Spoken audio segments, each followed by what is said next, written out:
I wanted to create a video on the cholesterol myth simply because it's been so brainwashed into our heads from 1950 more than any other myth that has been in existence. Ansel Keys in 1950, a researcher, did this huge study to correlate all these countries. He wanted to study different countries in relationship to how many of them had heart disease and what they ate, if they ate more fat. So he studied a half a dozen countries, and this is what he came up with. In a thumbnail sketch, he found that we have heart attacks here, and we have fat consumption here. And he found that these countries, the more fat that they consumed, the more heart attacks that they got. So then he was kind of like the father of the lipid heart attack theory, and he was on Time magazine, and from there on out it kind of went south, and it's just been brainwashed into our minds. But here's a couple little things. He basically kind of altered the information just a little bit. Here's two simple facts that he manipulated. The study wasn't done with a half a dozen countries. It was done with 22 countries. And he left out the countries who ate a lot of fat and had low heart disease. Okay? So these countries, Norway and Holland, he left those out. Okay? And there was other ones as well. And then he also left out the countries who ate low fat that had high amounts of heart attacks, like Chile. Now, if you include all of the data in this study, it pretty much looks like this. Okay? It doesn't give you any data. It doesn't show any statistical significance of people that eat saturated fat actually have increased cholesterol, or people that have increased cholesterol showed any increase in heart disease. In fact, you want to know how many studies in the world that were done that actually showed a relationship between these? 0. None of them came out the way they wanted it. So what they do, what any other researcher would do, is basically manipulate the data and make it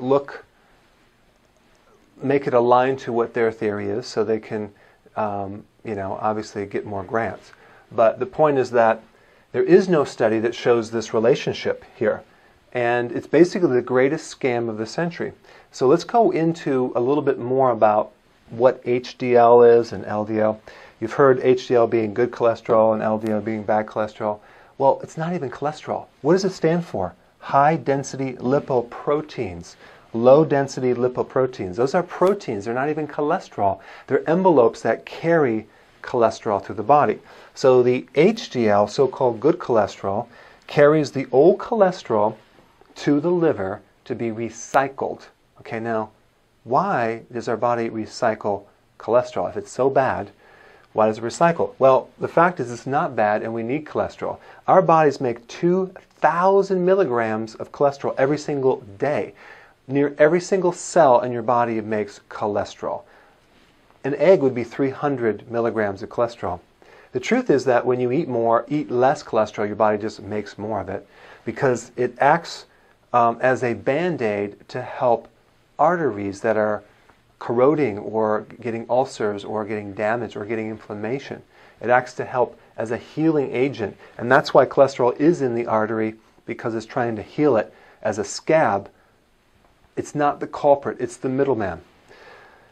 Most of our brains are made from cholesterol to allow for the insulation to travel with the nerves. We have all the cell walls are made from cholesterol.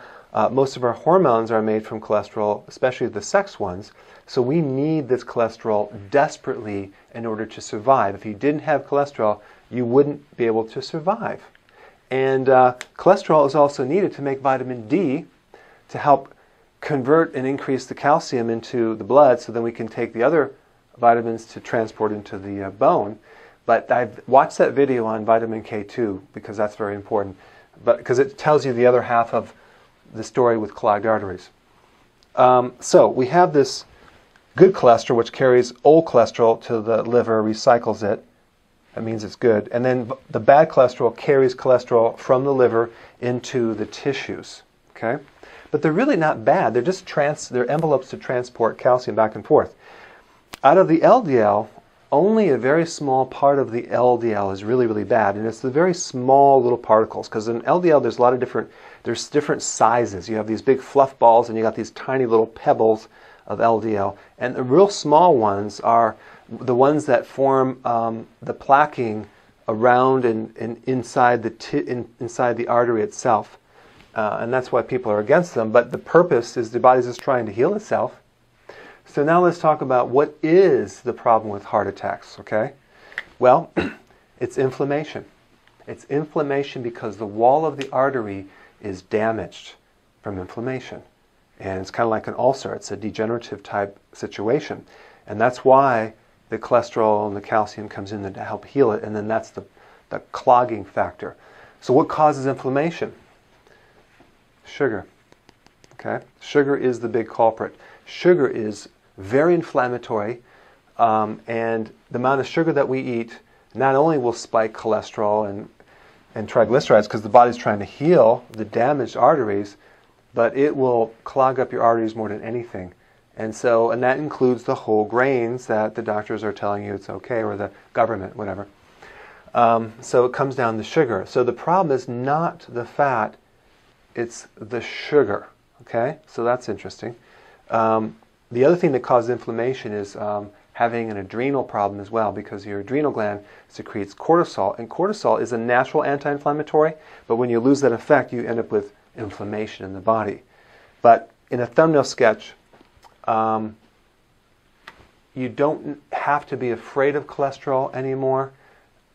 You can go ahead and consume cholesterol. I've been eating 4 eggs every single day for the last 20 years. My cholesterol is about 160, 170, 160, which is totally normal.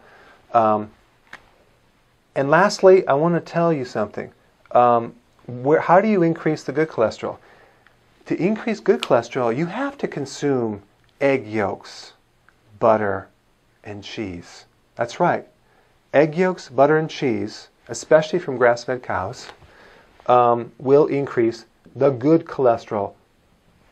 Okay, what increases bad cholesterol? Sugar and junk food. Okay? So, I hope that helped a little bit unbrainwash you with this cholesterol myth, and I want to leave you with this one more thing.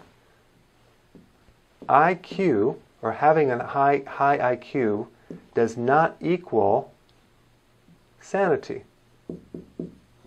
Just because someone is so-called educated doesn't mean they're sane. All right? I'll see you in the next video.